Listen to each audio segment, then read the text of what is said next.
yang kompromi lah. Asumsikan mereka saling dukung. Bisa jadi saling dukung kalau memang titik komprominya tercapai. Ini sebenarnya pertengkaran elit yang sebenarnya mereka lupa akan amanatnya sebagai penjaga marwah kepentingan publik. Nah kalau ini playmakernya siapa? Nah, itu. Playmakernya siapa? Partai tuding, bukan, itu ulah Bohir. Bohir bilang, bukan saya yang jadi Bohir. Saling tuding kan, ini Bohirnya siapa? Siapa? Misalnya ini Pak, Airin gitu. Kalau tiga berkampas siapa? Nanti apakah nanti jadi itu kita kan juga nggak. Tapi begini,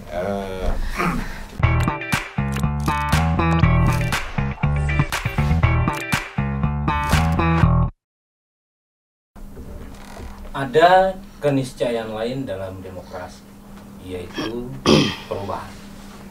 Kita akan bahas bagaimana perubahan bisa terjadi dalam proses demokrasi di Banten, karena hanya demokrasi yang dipercaya melahirkan perubahan lewat satu proses rotasi yang dilakukan dalam pemilu. Nah, apakah Banten memiliki potensi untuk berubah melihat berbagai persoalan yang terus bergulir dengan gonjang-ganjing ya tidak berujung? Sahabat Banten Podcast, saat ini kami yang hadir di studio ini sepakat untuk selalu mengisi ruang-ruang kritis di tengah pengapnya udara kekuasaan. Oleh karena itu, satu hal yang fair untuk melihat apakah perubahan yang akan terjadi di Banten, tentu saja kita akan bahas catatan hari ini terhadap proses-proses yang terjadi, bagaimana reformasi birokrasi, bagaimana DPRD, bagaimana kekuatan media, dan bagaimana persoalan penegakan hukum. Satu lagi sebelum saya mulai, perubahan dipersepsikan sebagai sesuatu yang baru. Seringkali kita terjebak pada perubahan yang hanya mengganti orang per orang, jabatan per jabatan, kemudian aturan per aturan, tapi mentalitas dari perubahan selalu tertinggal jauh, sehingga semangat untuk berdemokrasi terus terjun ke jurang paling dalam. Nah, sudah hadir tentu saja untuk mengupas semua ini secara tuntas. Kita akan berangkat pada persoalan sekarang, pada satu masa diskresi yang diharapkan bisa mengantarkan perubahan pada pemilu mendatang. Kita akan minta review dari Kang Ucup, sudah hadir di studio, kabar kan? Baik. Tentang persoalan-persoalan Banten saat ini. Dan kedua, kita akan lihat bagaimana perubahan diusung dalam arus politik, dan kita minta analisisnya dari Bang Usep, Direktur Riset Populi Center. Apakah partai menjadi kekuatan atau partai menjadi beban? Selanjutnya, tentu saja kita akan minta pendapat dari Bang Loren sebagai wartawan senior di Banten untuk melihat kekuatan media. Apakah menjadi media yang mampu mengusung pilar demokrasi dengan semua persoalan yang ada, dan bukan pendapat yang terakhir tapi menjadi pemantik bagaimana hukum, apakah menjadi sebuah penguatan dari proses demokrasi atau kita harus memilih. Penegakan hukum dulu, demokrasi kita tinggalkan. Itu akan kita mintakan pendapatnya kepada Prof. Jo dan semua narasumber yang hadir. Apa kabar? Assalamualaikum warahmatullahi wabarakatuh. Waalaikumsalam warahmatullahi Ini wabarakatuh. beda ini, di luar kita ketawa-ketawa bercanda, di ruangan di dalam studio ini Mendadak diam ya. tidak saling mengenal. Padahal kita udah sepakat. Enggak, karena kita tertindas oleh aturan yang dibikin oleh sendiri. Katanya perubahan ya. Padahal, emang benar apakah ada perubahan itu kan? Iya. Jadi kita akan lihat apakah perubahan-perubahan yang terjadi ke depan adalah perubahan ekonomi para pejabat di legislatif dan eksekutif, dan apakah perubahan ini juga menyeret masalah-masalah yang selama ini bergayut di tengah pikiran kita, stunting, kemiskinan ekstrim, pendidikan yang tidak beranjak, begitu. Dan prospek apa kira-kira di 2024 nanti untuk Banten. Nah, mudah-mudahan bisa gamblang untuk mengatakan nonsen itu perubahan, begitu dan sebagainya. Kita mulai langsung untuk mereview dulu kondisi hari ini di Banten. Silakan, Kang Ucu. Terima kasih. Assalamualaikum warahmatullahi wabarakatuh. Salam. Sebetulnya rada salah juga kalau saya mengawali ini ya. Karena saya juga bukan review, hanya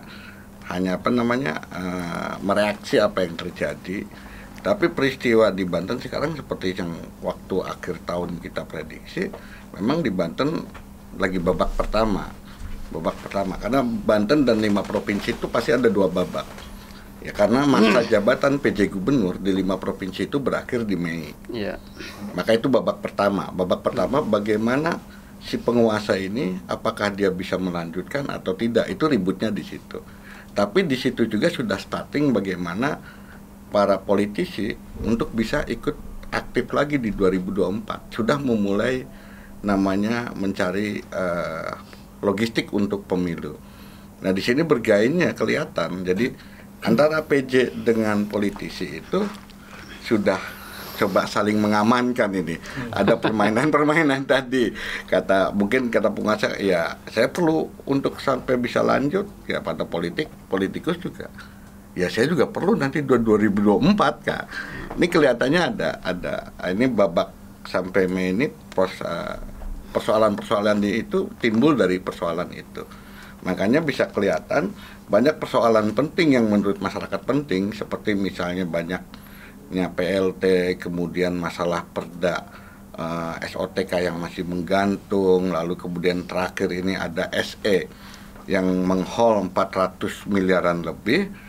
Itu menurut saya itu persoalan ramainya karena memang terjadi tarik ulur. Itu loh. Saya pertegas dulu. Ini tarik menarik antara eksekutif dan legislatif. PJ menginginkan kekuasaan sampai 2024. Kemudian politisi menginginkan uang untuk persiapan 2024. Iya. Sehingga bertemulah pada satu titik yang kompromi lah. Asumsikan mereka saling dukung. Bisa jadi saling dukung kalau memang titik komprominya tercapai. Sepertinya ramai ini titik bergainya belum tercapai gitu. Titik bergainya tercapai. Jadi di sini yang saya sesalkan adalah dua belah pihak ini kan nggak mikirin pembangunan akhirnya. Pihak politisi atau anggota legislatif di DPRD Banten otaknya mungkin ya sudah penuh dengan waduh 2024 gue butuh sekian dana. Di satu sisi eksekutif terutama puncaknya itu PJ Gubernur, ini gue bisa lanjut nggak di bulan Mei. Jadi ini nggak ada satupun yang mau mikirin ini pembangunan harus cepat jalan gitu loh, nggak ada yang mikirin ini gitu loh. Jadi ramenya karena kelihatan belum terjadi deal lah dalam sisi politik, bergain ya udah gua diam begini, sehingga banyak masalah sehingga menurut keyakinan Kang Ucu Pak PJ berakhir di bulan Mei. Sangat yakin di bulan Mei karena SK-nya cuma masa jabatan paling lama 1 tahun, tidak lebih. Iya. Oleh karena itu birokrasi dibuat agak lambat dan ngegantung. Karena kalau memang soal pelantikan juga saya sih jadi buruk sangkanya, kenapa nggak segera dilantik? Kalau sudah dilantik kan jabatan nggak bisa diganggu selama 6 bulan. Ketergantungan pejabat pada penguasa jadinya bodo amat, gue mau aman kan gitu. Itu kan buruk sangka ya, buruk sangkanya begitu kalau menurut saya. Sehingga semua saling menggantung akhirnya. Itu aja sih menurut saya babak pertama ini. Saya pikir itu bukan buruk sangka sih, prasangka. Prasangka benar. Mendapatkan sesuatu yang lebih baik. Ya. Nah, kita coba konfirmasi. Bagaimana sih sesungguhnya kekuatan politik di Banten menurut prediksi dan analis dari survei yang dilakukan?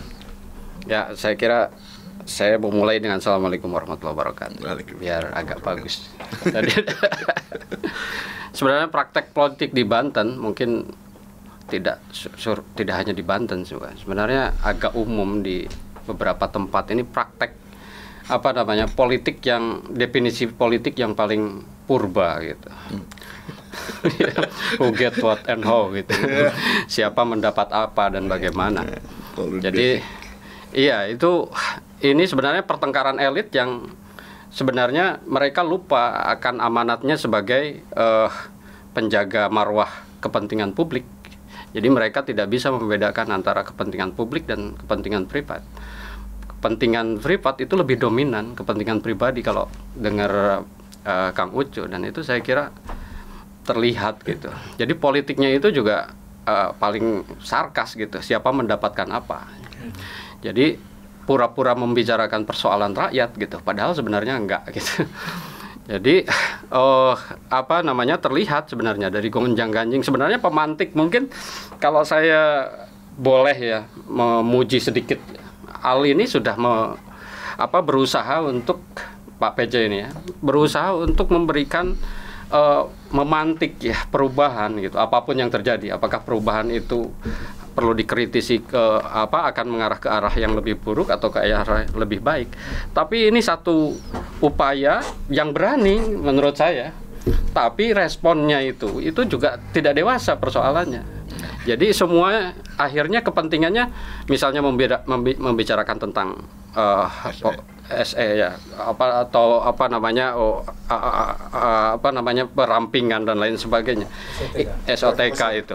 Akhirnya sebenarnya itu yang kontra itu juga kepentingannya adalah kepentingan bagaimana agar tidak kehilangan jabatan, gitu. Dan sebaliknya, jadi responnya itu menurut saya keliru karena dia keliru memahami dirinya yang sedang mengemban amanah publik gitu. Tapi kalau memahami peran dan fungsinya bahwa dia sedang melaksanakan fungsi-fungsi publik, maka yang dibicarakan adalah bagaimana efektivitas pembangunan tadi yang dibicarakan Pak Ucu. Dan ini yang tidak terlihat sama sekali gitu. Yang muncul ke permukaan adalah pertengkaran elit, dan bagi saya tidak penting gitu. Sangat tidak penting gitu. Sangat tidak penting. Begitu juga DPR-nya. Jadi yang tidak bicara cari aman, yang bicara juga ngawur menurut saya. Jadi ini betul-betul sangat purba politiknya gitu. Ya. Nah, praktek-praktek politik itu juga misalnya dalam konteks partai ya. Jadi kita lihat aja di awal-awal ketika misalnya ketemu dengan rakyat, yang dibicarakan itu bukan bagaimana atau apa yang harus dilakukan untuk kepentingan publik itu, perjuangan publik, tapi dia itu ya tidak berusaha juga untuk mendidik masyarakat secara politik, tapi dia populis, yang penting populis gitu, karena keinginannya dipilih gitu. Ujung tujuannya itu atau hampir semua partai saya kira ya, persoalannya ada yang dibungkus agama, ada yang tidak gitu. Semua partai saya kira sama gitu. Tujuannya itu, di ultimate goalnya itu berkuasa. Siapa mendapatkan apa? Waktu itu. Akhirnya, mohon maaf ini Pak Ihsan, ketika ketemu dengan rakyat, apa yang dibicarakan? Gitu. Ya, apa yang mereka mau, yang tidak ada hubungannya dengan jabatan yang diemban. Beli kerudung lah, mohon maaf, bukan nggak boleh memberikan hal-hal atau membicarakan hal-hal yang tidak ada hubungannya dengan tugas dan fungsinya. Ya, misalnya dalam konteks ini DPR gitu. Tidak pernah membicarakan apa aspirasi Anda untuk menjadi bahan memperjuangkan kebijakan yang harus dilakukan oleh eksekutif, atau pengawasan yang perlu kami lakukan apa, penekanannya di mana. Makanya menurut saya demokrasi itu tidak hanya sekedar persoalan bagaimana dia terpilih gitu. dan itu prosedural saja.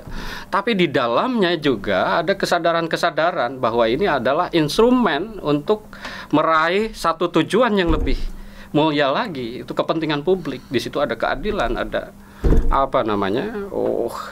kemakmuran, kepentingan ekonomi dan lain sebagainya. Dan itu lupa saya kira dibicarakan. Ada konstelasi partai pemenang di Banten nggak, Pak? Ya kalau seperti itu, ya mungkin ada gitu. Tapi caranya bukan pada isu-isu publik. Itu kan kalau kita melihat bahwa misalnya kita petakan masyarakat atau pemilih itu lebih ada pemilih rasional misalnya, ada pemilih yang dari perspektif sosiologis kedekatan dia kesukuan atau identitas tertentu gitu, atau ada pendekatan yang sifatnya psikologis gitu, emosional gitu, karena dipantik oleh identitas atau isu tertentu, maka dia terpilih. Dan kepentingan rasional itu kalau dilihat pada praktek-praktek yang ada, itu tidak digunakan, sehingga perubahan itu ya mungkin ya yang namanya perubahan konstelasi ya, siapa pemenangnya mungkin iya gitu. Karena di 2014 dengan 2019 itu juga berbeda ya, karena misalnya ada pemantik yang sifatnya psikologis ya dalam konteks politik, praktek-praktek itu gitu. Tapi yang konstelasi partai di Banten itu tidak linear dengan dengan kepentingan publik, perubahan, kemajuan, kemakmuran, keadilan. Itu yang kemudian kami sesalkan, dan kita harus terus-menerus media misalnya akademisi dan lain sebagainya harus terus menjadi memprediksi pemilu 2024 tidak memberi dampak signifikan pada masyarakat. Apa kemudian masyarakat diminta untuk golput? Memang itu bukan solusi ya. Tapi menurut saya partai itu harus dipaksa ya. Dan memang satu-satunya yang harapan sekarang memang rakyatnya. Menurut saya orang yang misalnya seperti kita yang punya, ya ini normatif ya, yang punya kepedulian gitu. Menurut saya harus berkumpul gitu, punya musola sendiri untuk kepentingan mendidik rakyat. Musola dalam tanda petik ya, untuk terus berkumpul mendidik dan mengadvokasi rakyat, karena tidak ada satu sekarang misalnya yang punya kepedulian itu gitu. Jadi abstain berarti ya? Abstain mendidik rakyat. Penyelenggaranya juga begitu gitu. Itu kan yang eksekutif termasuk ya? Eksekutif juga gitu. Jadi ini praktek politik yang paling purba gitu, yang menurut saya ya harus dikritisi terus biar tidak tidur gitu, terlena dengan itu. Bang Ustadz, kita coba lihat bagaimana kekuatan pilar keempat demokrasi. Nah itu ya. Pers. Apakah juga memiliki pesimisme yang sama? Terima kasih. Soal tadi kita kembali bicara soal perubahan tadi. Yang harus kita bahas itu perubahan itu kan ada perubahan dalam pengertian prosedural 5 tahunan kan itu, karena memang aturannya dari sana setiap 5 tahun pasti ada pemilihan, itu prosedural. Tapi kita lupa perubahan substansialnya di mana, kan gitu. Perubahan substansial itu bagaimana dampak dari aturan setiap 5 tahun kita memilih anggota legislatif baru, pemimpin, bisa gubernur baru, presiden baru, kan harus ada perubahan substansialnya di mana. Nah, apa yang dari sisi media nih ya, melihat bahwa itu hanya sebuah rutinitas sebenarnya. Misalnya begini, kalau pemilu tahun 2019, partai pemenang di Banten apa? Misalnya Gerindra misalnya. Lalu apa? Jangan disebut nama, Pak. Gerindra pemenangnya. Lalu apa perbedaan ketika pemilu 2014 pemenangnya partai lain bukan Gerindra? Apakah ada perubahan substansial? Nggak ada. Itu dari sisi itunya soal pemenang, siapa pemenang pemilu. Berubah, partainya yang menang itu berubah, emang iya. Tapi itu kan prosedural doang. Hanya ganti partai siapa pemenangnya, tapi substansialnya nggak ada. Dalam konteks itu kekuatan pers bagaimana? Nah, ini kekuatan pers selama ini memang ya sebagai pilar keempat demokrasi itu tetap mengkritisi itu. Tapi kan kembali ke tadi person-person dari setiap partai itu bagaimana mereka memperjuangkan perubahan yang substansial. Karena rakyat juga akan melihat dari setiap anggota legislatif yang terpilih itu. Misalnya Gerindra sebagai pemenang, bagaimana dia bisa membawa perubahan yang substansial di Banten sebagai partai pemenang. Bagaimana wakil rakyat yang duduk di DPRD itu menunjukkan saya partai pemenang, saya menang karena saya mengusung gagasan ini, tapi apakah itu sebatas gagasan atau bisa diaplikasikan dalam program dia. Misalnya Partai Gerindra punya misi ini, saya harus mengawal ini program pemerintah, stunting harus 0%, bisa kayak begitu kan. Setiap partai itu kan harus punya visi dan misi. Bagaimana mereka memperjuangkan kepentingan rakyat. Nah kalau sekarang yang dulu di DPRD Banten ini, mohon maaf kalau saya kritik, mereka tidak menjalankan fungsi kontrolnya dengan baik secara optimal. Tapi kalau itu kan sudah ada, Pak. Apa itu? Sekarang kan di Dewan ada aplikasi yang namanya pokok-pokok pikiran. Ya kan, jadi Dewan itu bisa kemudian menuangkan di aplikasi itu atau dari masyarakat menuangkan pokok-pokok pikiran. Saya juga belum pernah nyoba isinya. Nah misalnya contohnya kayak jadi tuh pokok pikiran apa tentang peternakan, kemudian tahun 2022 itu jadi tuh di Dinas Pertanian jadi ada proyek pengadaan kambing yang katanya juga akhirnya milik Dewan gitu loh. Jadi gini, ini kita kembali ke soal itu tadi ya. Ini kan sudah masuk tahun politik ya dari sekarang. Nah bagaimana ini kan yang kita krisis seperti Bang Usep tadi bilang, siapa mendapat apa? Pertanyaan saya belum dijawab. Soal media yakin bisa menjadi pilar demokrasi keempat, menjadi media kritis, kontrol. Fungsi media itu kan salah satunya ya kontrol. Ada edukasi dari sana, ada hiburannya di sana, ada fungsi media itu.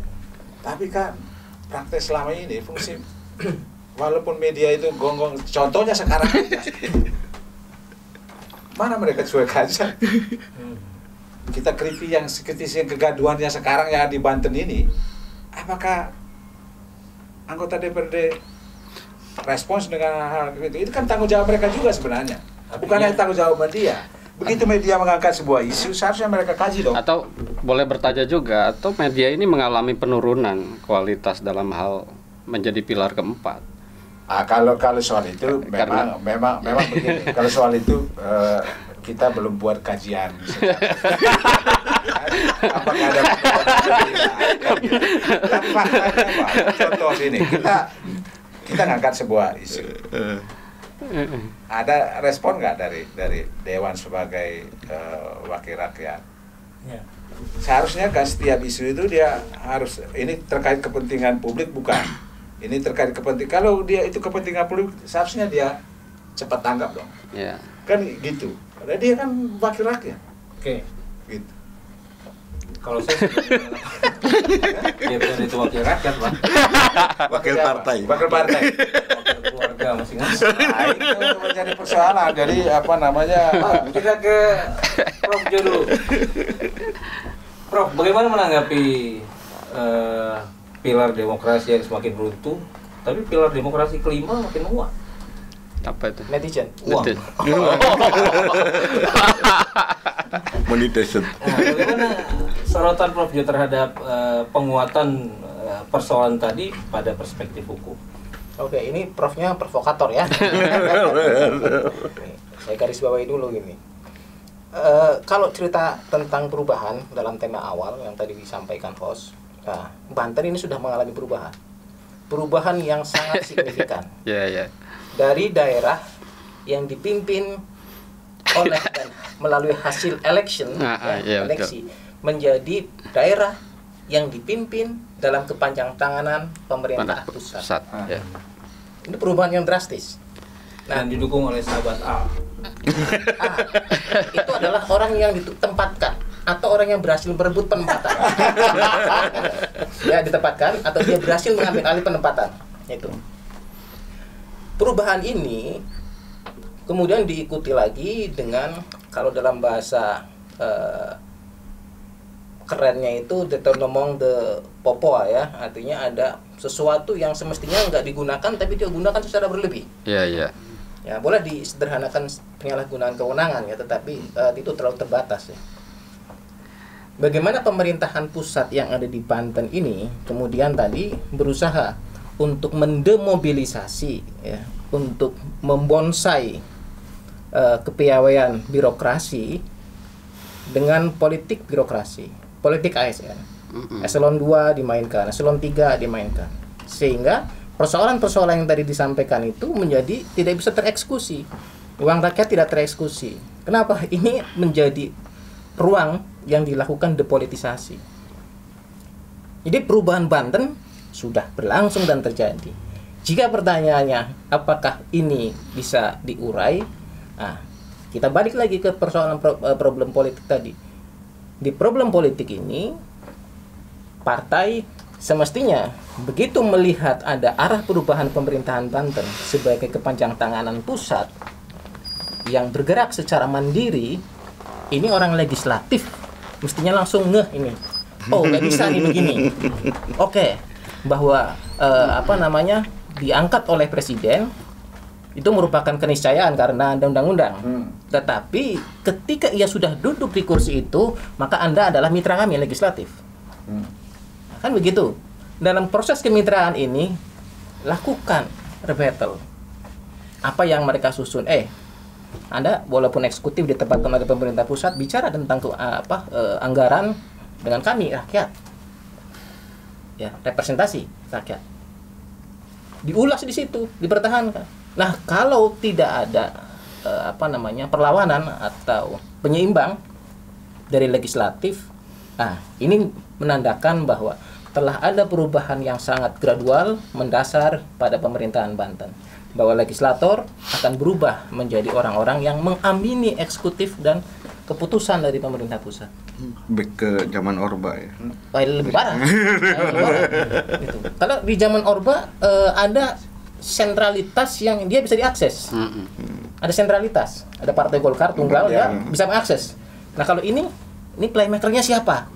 Nah, itu. Playmakernya siapa?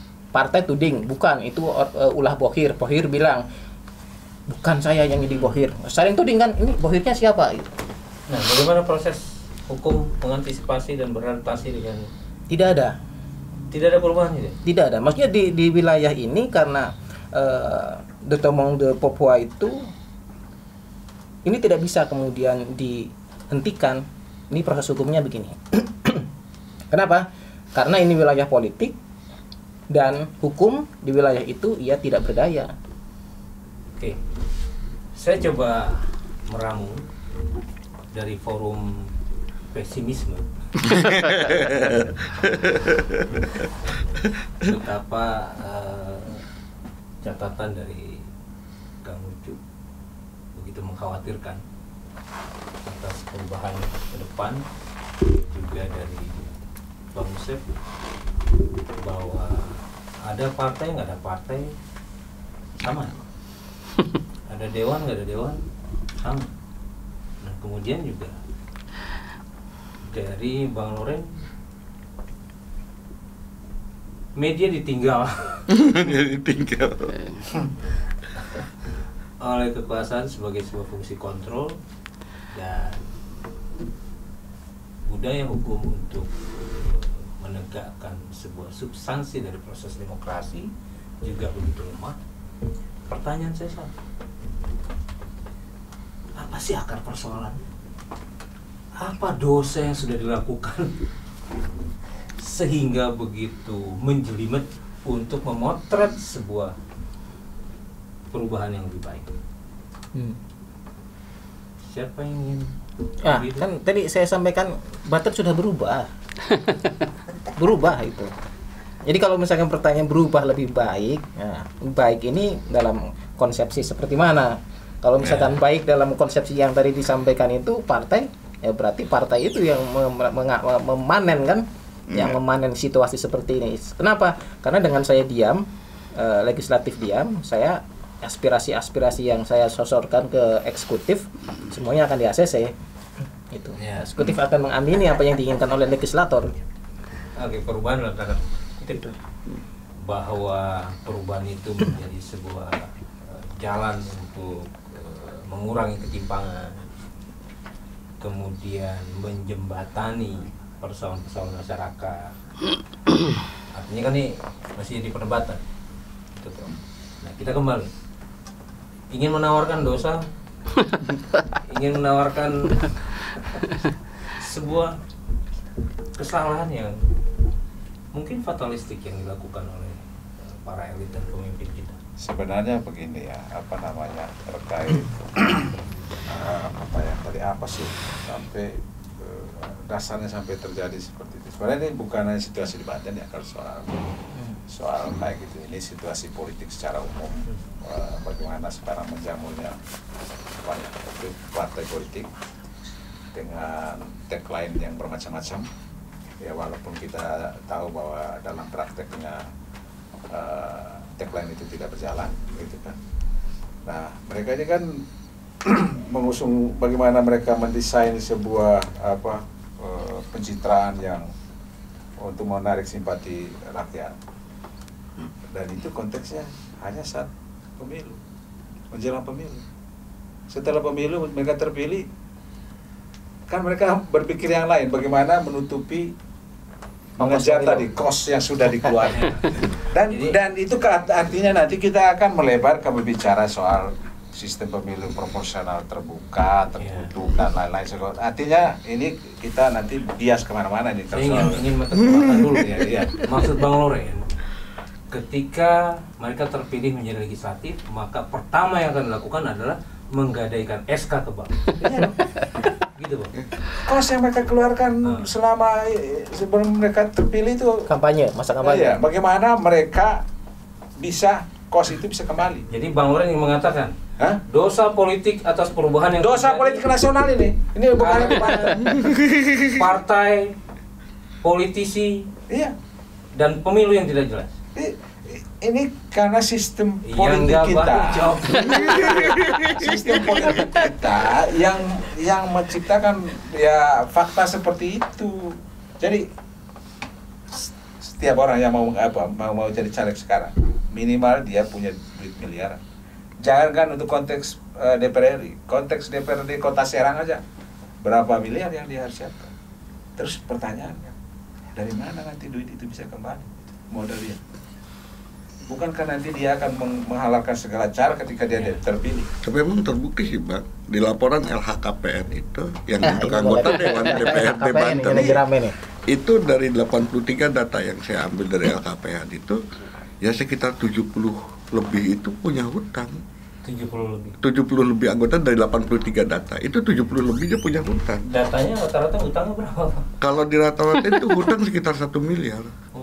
Itu sudah 3 tahun. Atau lebih kecil dari Ada aset? sih, ada yang lebih besar dari aset. Tapi kalau rata-rata aset harta itu rata-rata anggota dewan 6 miliar. Hutang 1 miliar, mobilnya atau kendaraannya sekitar 500 juta. Tapi yang asik itu rata-rata pertumbuhan dari 2009 ke 2019 ke 2001 itu rata-rata kenaikannya 400 juta hartanya per tahun. Per tahun? Iya, kalau diratain ya gitu. Jadi Wajar memang lah, tadi harus itu. normal. Iya, rata-rata. Coba kan tadi hanya mendukung Mbak. Ya memang bisa diduga hutang itu buat apa gitu loh. Buat ngembaliin modal akhirnya. Gitu. Jadi ada dua fungsi tugas dewan. Sebagai wakil rakyat dan sebagai pengejar setoran. Maksud kamu gitu? Ya paling tidak kenapa dia langsung menggadaikan SK-nya kan pertanyaan buat apa kan gitu. Tapi itu sehat. Kalau menggadaikan SK sehat. Yang nggak sehat yang gimana? Nah, yang langsung berburu rente itu. Ya iya. Tapi yang sekarang yang perubahan yang sekarang menarik Bang. Kalau dulu itu kan yang saya bilang itu. Dulu kita dapat rumor itu kan proyek aspirasi dewan, proyek. Sekarang nambah. proyek pokok-pokok pikiran. Jadi ada 2 sekarang.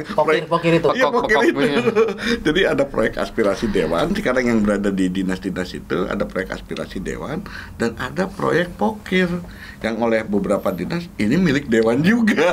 Nah, ini Tapi saya penasaran sama Prof Jo dan Bang Usep. Karena keduanya Apa kalau penasaran? ngobrol di luar, ini ahli filsafat. Ya. Kita harus explore pada persoalan pertanyaan awal tadi. Kesalahannya di mana sih? ya kalau sebenarnya nggak bisa disederhanakan begitu juga, atau menunjuk hidung atau menunjuk satu faktor, banyak hal. Tapi memang menurut saya demokrasi itu tidak bisa berjalan sendiri. Jadi semuanya juga harus berfungsi, dan fungsi-fungsi itu tidak berjalan, ini persoalannya. Misalnya dilihat dari pilar aja, semua tidak berjalan pada fungsi yang pokok dari persoalan praktek politik itu. Ya, pendidikan rakyat atau menjalankan high politik, bukan hanya siapa mendapatkan apa gitu. Nah, fungsi-fungsi itu tidak berjalan gitu.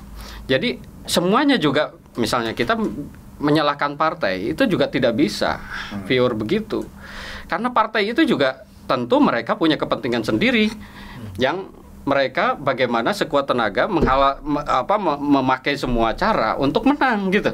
Partai itu kalau menurut saya harus dipaksa. Barusan ada yang WA, Pak. Jadi Jangan menyalahkan Tuhan. ya, ya, harus dipaksa menurut saya. Semua pilar harus bareng. Ini kan seperti sendiri gitu, penyelenggara sendiri. Akhirnya yang terjadi ya demokrasi prosedural itu. Rakyat itu juga menurut saya harus terdidik dan menjalankan fungsinya, fungsi kontrol. Bukan hanya misalnya sekarang kan misalnya dikenal demokrasinya itu dengan instrumen yang ada sekarang. Itu harusnya mengarah pada demokrasi deliberatif gitu. Jadi bukan demokrasi perwakilan yang 5 tahun sekali, lalu kemudian setelah itu selesai dan menyerahkan semua urusan pada wakil rakyat itu. Rakyat juga harus setiap saat, karena instrumen yang ada itu memungkinkan soal itu gitu. Media juga sama gitu. Jadi ini tidak berjalannya atau disfungsinya semua elemen-elemen, semua peran yang pilar-pilar itu dalam konteks demokrasi itu. Eksekutif juga misalnya 10 tahun ke depan apa dampaknya terhadap substansi demokrasi yang semakin kental? ya akhirnya yang besar akhirnya prosedural akhirnya gitu. Jadi substansinya hilang, nggak ada. Karena begini juga, misalnya soal bayar membayar atau money politik, itu kan sebenarnya menurut riset itu kan sebenarnya ada ada supply, ada demand gitu loh. Jadi ada penawaran, ada permintaan gitu loh. Jadi bukan berdiri sendiri partai politik yang melakukan, tapi juga ada permintaan di masyarakat gitu. Jadi yang kayak gitu itu tidak bisa berjalan sendiri. Begitu juga mungkin dalam konteks media gitu. Kenapa di media misalnya, mohon maaf tadi ya, seperti tidak ada standar ya yang dipegang oleh media yang tidak boleh dilanggar gitu. Sekarang kan hampir semuanya bisa mohon maaf ditawar gitu ya misalnya. Itu karena memang ada supply, ada demand gitu. Gitu, dan itu berkelindan satu sama lain. Jadi tidak bisa disederhanakan. Ini masalah partai politik, ini masalah nggak bisa gitu. Makanya menurut saya seperti tadi contoh ya dalam konteks di Banten gitu. Kalau legislatif itu berfungsi dengan baik, maka eksekutif tidak akan sewenang-wenang gitu. Kalau trias politika berjalan gitu. Ini kan setiap pilar itu tidak berjalan dengan baik gitu. Dan saya hanya percaya pada rakyat sekarang. Ya, satu-satunya yang harus dididik, dan mereka harus dipaksa gitu. Para eksekutif itu mereka harus menyadari bahwa ini adalah harus memperjuangkan, ini amanah publik gitu, yang harus bicara soal publik, bukan berbicara soal dapurnya masing-masing. Oke. Prof Jo, kalau Bang Usep melihat ini tidak bisa disederhanakan, mungkin bisa menyederhanakan. Bisa. Kalau misalkan jawabannya pengen disederhanakan, itu sangat sederhana. Datanglah masyarakat Banten sebanyak-banyaknya ke Kemendagri. Minta Kemendagri untuk menata ulang apa yang ada di Banten. Biasanya pertanyaannya simpel. Ongkosnya dari mana? Ini kan cerita tentang will berarti. Kalau cerita tentang seperti ini minta diongkosi. Nah, Anda cerita mau ada perubahan, mau ditata yang lebih baik. Kalau dirinya sendiri itu mau menata sendiri, minta dibiayai oleh orang, nanti muncul ransiker itu. Para pialang-pialang itu akan bergentayangan dan akan bermain. Nah, problemnya itu kalau misalkan mau disederhanakan ya, seperti itu. Sederhanakan, datang masyarakat ke Banten, ke Kemendagri. Ya. Tumpahkan apa yang ada di sana, sampaikan keluh kesah di sana. ASN yang merasa dirugikan akibat politisasi birokrasi seperti ini yang digantung ya. Mereka menjadi orang yang beresiko ketika mengambil keputusan, mencairkan anggaran. Mereka datang mengadu bersama-sama. Masa iya Kemendagri tidak mendengarkan? Ketika people power ini bergerak, Kalau ia tidak mendengarkan gimana? nah ini suatu kemustahilan karena people power ya, berhadapannya dengan people power. gitu Nah, ya. people power yang dihadapkan kepada APBD 1 tahun. Nah, itu kesederhanaan yang pertama. Jawaban sederhana yang kedua, legislatif. Nah, ini balik lagi ke legislatif. Walaupun harapan yang tipis ya, tapi masih bisa diharapkan. Ya. Legislator ini kemudian mengangkat senjata mereka kan ada 2, mereka punya hak interpelasi, mereka punya hak angket. Senjata mereka gunakan ini untuk mengupas APBD di Banten, persoalan-persoalan di Banten. Undang semua SKPD, OPD itu, kumpulkan, tuangkan dalam sebuah nota bahwa ini ada problem besar di pemerintahan, di masyarakat. Panggil masyarakat, tuangkan itu dalam ini problem yang sedang kita hadapi masyarakat Banten. Nah, ini kemudian diserahkan ke pimpinan daerah, ke eksekutif. Ini problem yang kita hadapi. Dan ini bukan persoalan tentang konsultasi dulu. Ini nanti harus susun dulu. Ini problemnya harus dihadapi. Jadi orientasi APBD ini mesti diarahkan kepada masyarakat, dan ini legislatif lah yang bicara, mengawali untuk menggunakan senjatanya, angkat senjata melawan eksekutif. Ya. Oke, Prof. Saya coba kamu. Kita punya strong leadership di Banten nggak? Nah, itu yang mulai habis. Bahkan bukan nggak ada. Nggak ada siapa? Kalau bicara strong leadership sekarang siapa? Iya. Nggak ada dalam lingkungan partai, nggak ada. Memang nggak ada Di partai. masyarakat juga nggak ada. Nggak ada, sama sekali nggak ada. Saya pikir nggak ada. Terakhir itu kita pegang WH juga banyak hal yang memang perlu dibicarakan. Nah, tapi pasca WH, apalagi sekarang dengan sistem PJ kayak gini, nggak ada komunikasi yang bagus yang dibangun oleh PJ, baik kepada bawahannya, baik ke DPRD ataupun ke masyarakat. Apa sih yang dilakukan dia? Yang ada ribut dan ya tadi keributan ditambah masing-masing elemen tadi tidak memahami posisinya di mana. Walaupun nanti ada Disfungsi. calon-calon pemimpin yang diusung oleh partai, Saya rasa belum ada. Siapa yang kemudian bisa teriak sekarang? Tokoh-tokoh Banten kemana sekarang? Bisa nggak Bang Uco itu memobilisasi orang agar tidak memilih orang yang memang abai terhadap fungsinya? Persoalannya di masyarakat juga tadi sudah ada gitu. perubahan moralitas terhadap politik gitu loh. Ya sederhana saja, karena saya juga ada di relawan Jokowi gitu kan. Ketika kita diperintahkan untuk menggiring masyarakat pada suatu acara, kan hitungannya transport, makan, oke, ini masih dalam logika. Nah, ongkos pulangin ini. Nah, dari sisi itu juga memang masyarakatnya sendiri sudah terjadi pergeseran melihat politik itu bukan suatu yang suci, tapi sudah suatu transaksional. Bukan kewajiban lagi ya mereka untuk memperbaiki diri, tetapi sesuatu yang bisa dijual. Gitu. Nah, jadi sudah, gue dapat apa? Di masyarakat sendiri pada umumnya sudah begitu. Iya, betul. Prof Yo, sepakat sudah tidak ada strong leadership di Banten. Nah, ini balik ya. Ada beberapa nama-nama leadership yang digadang-gadang mampu menjadi tokoh di Banten. Tetapi kita lihat Sebut dulu namanya, Pak. gambarnya doang. Gitu. Oh. Kan adanya cuma gambar-gambar itu, ya tokoh anu, ya Bahkan Pak WH sendiri sebagai strong leadership ya, yang pernah menjabat sampai 5 tahun dan berhasil, saat ini juga cenderung wait and see dalam posisi seperti ini. Dan jangan lupa, beliau juga orang yang diuntungkan dalam posisi seperti itu. Itu the point-nya, nggak ada ya strong leadership di Banten. Ya. Lalu motivasinya apa kalau begitu? Kalau saya jangan berpikir strong leadership atau bahkan kita menciptakan itu. Karena memang ya manusia memang harus dibatasi baik kekuasaannya ataupun waktunya. Ya seperti saya bilang tadi, bukan hanya manusia, jangankan manusia, Rasul aja dibatasi ya dengan kematian misalnya. Tidak terusnya menjadi Rasul hidup lalu kemudian apalagi manusia gitu. Menurut saya bukan itu yang harus diperbaiki gitu. Tapi bagaimana semua pihak itu memahami fungsi gitu, mengembalikan lagi dan fungsinya dikerjakan. Memang akhirnya siapa yang memulai terus pertanyaannya.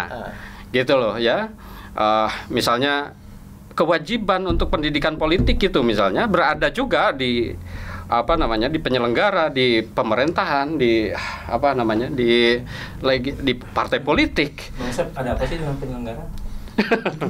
Enggak ya saya menyebut random aja. Ini sama dengan pemerintahan, dengan ya akhirnya memang kalau kilas balik ya, dulu memang di tengah masyarakat itu agak susah ya memobilisasi sebelum atau masih muncul aktivis-aktivis ya yang pro demokrasi di awal-awal reformasi atau bahkan di zaman Orde Baru gitu, sehingga ada gagasan alternatif yang dikeluarkan oleh elit. Nah sekarang itu hampir nggak ada karena semuanya jadi partisipan gitu ya. Jadi Bang saya mau jawab gini, itu adalah pelaksana prosedural demokrasi. Ya. Nggak gitu juga, Bang. Idealnya begitu. Idealnya begitu. Saya ke Bang Loren. Jadi memang harusnya tidak hanya angkat-angkat kotak suara gitu, atau tapi lebih dari itu gitu ya penyelenggaranya. Jadi tidak bisa sendirian lah kalau menurut saya, semuanya harus dikembalikan pada fungsinya gitu. Potret media. Siapa calon yang memang bisa menjadi Untuk konteks Banten. Untuk konteks Banten. Jadi kalau kita mau sebut nama kan kurang teoritis lah ya. Inisialnya aja. Enggak. L. Tapi kan begini, kita inisialnya misalnya gini Bang, Airin gitu. Kalau digambar-gambar siapa?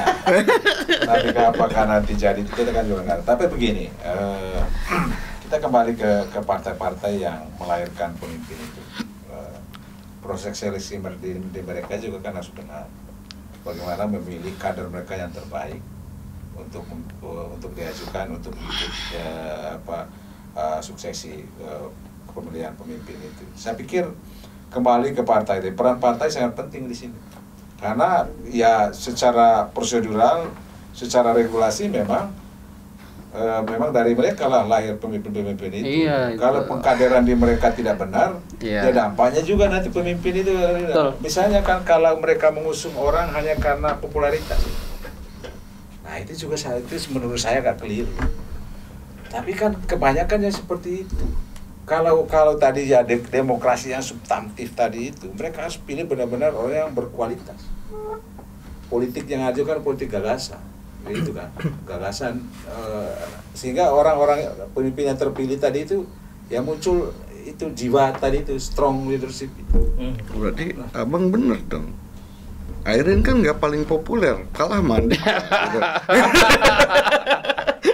Kalau kan di konteks personalnya saya enggak. Maksudnya saya kan begini, kalau saya kan setiap partai itu coba cari kader yang terbaik. Kalau memang dia tidak punya kader yang terbaik, kan ada masyarakat, tokoh masyarakat. Kita rupanya sudah punya pilihan masing-masing ini. Ya, karena kalau kita menyebut nama nanti kita dikira disponsori oleh siapa kan gitu loh. Bang, pertanyaan terakhir saya ingin berimajinasi sedikit. Soal elektabilitas terhadap kembalinya Banten pada periode emas setelah masa Sultan Agung Tirtayasa. Dan kondisi seperti apa? Kayak apa sih? Kayak apa periode emas itu? Ya, Itu Bang Uco tuh ya, ini. Kesejahteraan pemimpin kita akui dengan baik. Jangan-jangan dijawab sama Kang Uco nanti lah pada masa Imam Mahdi. itu absurd kan tuh.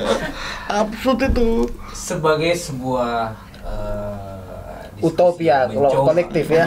perubahan. Saya pikir imajinasi ini juga perlu disampaikan sebagai sebuah optimisme dari kita. Nah, itu bukan optimisme. Itu apa ya? Ngadem-ngademi sendiri ya. Lebih tepat itu, ngadem-ngademi sendiri karena Kalau pada gitu, pada Kita, faktanya nggak kita yang begitu. realistis aja lah. Kalau Ya. begitu saya sudah meyakinkan bahwa memang sampai dengan 10 tahun ke depan kita tidak punya optimisme yang bisa kita harapkan. Apakah itu juga salah sebagai sebuah Boleh sebagai visi bahwa kita Iya. berpendapat bahwa ada 10 tahun ya yang tidak ada strong leadership. Ya, bisa begitu. Tetapi nanti konstelasi politik akan bercerita lain. Iya. Konstelasi. Karena kita masih berhitung kan dengan pusat ini bagaimana di pusat sendiri. Threshold. Terus kemudian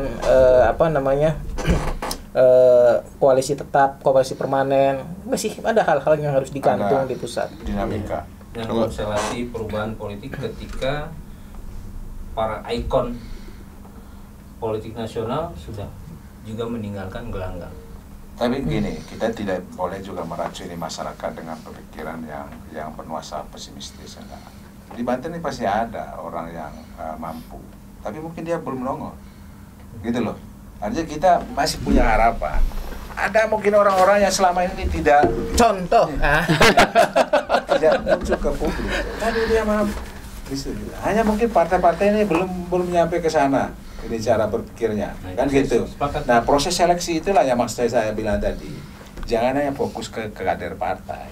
Kalau memang ada di luar partai yang memang putra Banten yang berkualitas, kenapa enggak? Kan gitu. Nah, start itu dari mereka, itu muncul kepemimpinan yang baik itu dari mereka, dari partai-partai yang ada, gitu loh. Jadi jangan hanya mempertahankan ego masing-masing. Ini juga biasa. Putra Banten tuh Ya saya tidak berbicara soal primodalis, bukan. Ya, siapapun misalnya, bukan berarti putra Banten itu artinya putra asli Banten. Kalau orang yang memang peduli dengan Banten. peduli dengan Banten, kenapa enggak? Kan gitu. Jadi saya tidak membatasi soal tadi putra Banten itu di pengertian primodalis. terakhir, imajinasi menjadi satu hal yang berlebihan. Saya pengen ada closing statement, optimisme apa yang bisa disampaikan oleh masing-masing narasumber. Silakan. Kalau saya sih melihat ya optimis lah Banten ini bisa maju ke depan dan akan muncul pemimpin yang benar-benar merakyat. Saya yakin ada dari sekian belas juta penduduk Banten ini pasti ada orang-orang baik yang mungkin sekarang belum muncul ya, pasti Belum ada. muncul atau belum lahir.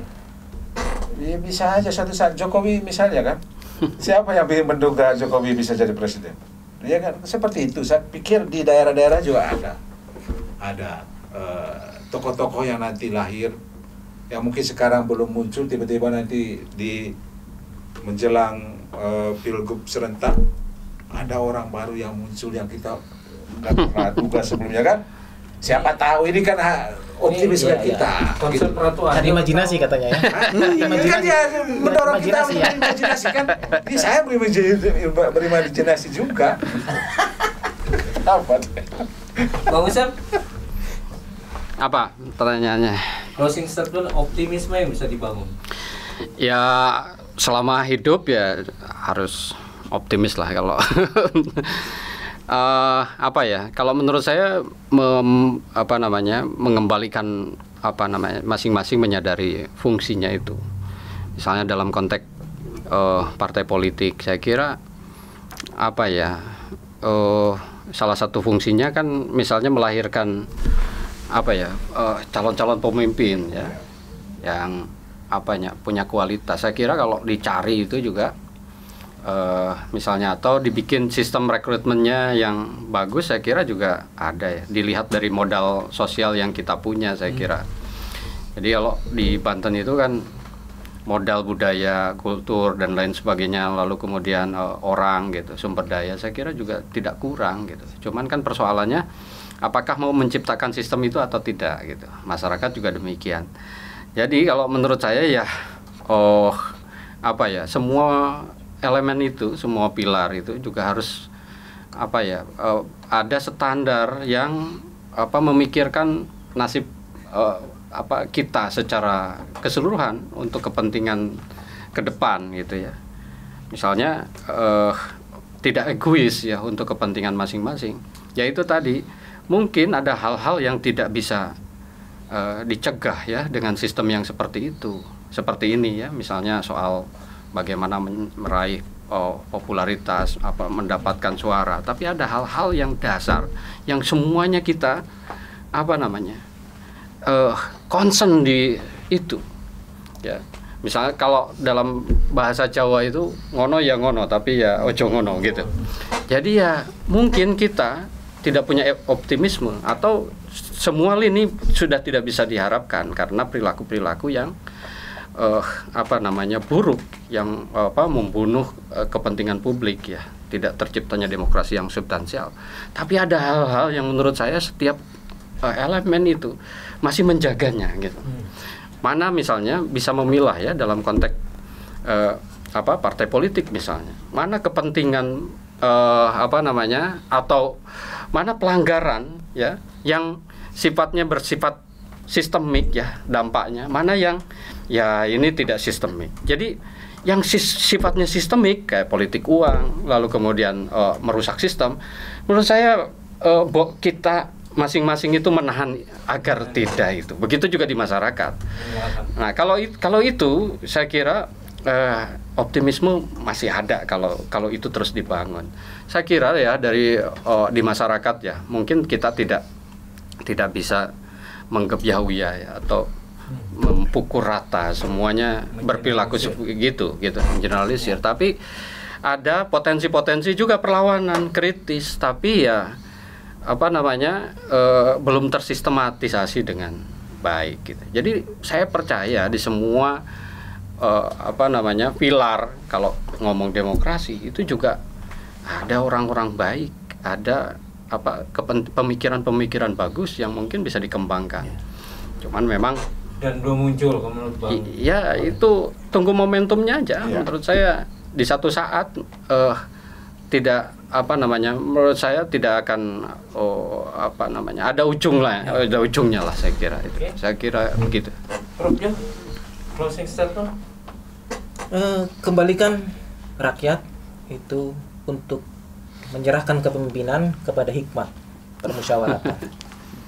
Bukan kepada politisasi birokrasi, bukan kepada politisasi money politik, politik kartel, politik uang, politik anggaran, bukan dari situ. Kembalikan kepemimpinan itu pada hikmat permusyawaratan. Mantap. Kang Ucu? Kalau saya bakal optimis jika Banten sudah mengganti mimpinya menjadi Kesultanan Banten, karena sudah tercapai. Kita selalu referensinya pada Kesultanan Banten, kejayaan sebetulnya sudah tercapai. Sudah tercapai kita. Banten terkaya, kita 5 besar, ya kan? Bukti peninggalan kekayaan Banten hanya di Kasemen, padahal wilayahnya luas. Kita juga buktinya cuma di KP3B. Udah jelas, ya kan, para bangsawannya kaya, masyarakatnya rumahnya masih dari kayu. Lah kita juga tidak tercapai, pejabatnya sudah kaya-kaya, tinggal masyarakatnya. Jadi kalau mimpinya sudah masih pada kejayaan Kesultanan Banten, sudah klop. Hidup dalam mimpi, harus diganti mimpinya baru kita bisa optimis. Gitu aja. Mimpi barunya itu ya, Banten harus jadi apa? Ganti referensinya, bukan cuma Kesultanan, udah tercapai kita, sudah selesai kita kalau kita gitu. Harus diganti. Terima kasih sudah hadir Bang Sep, Prof Jo, Bang Loren.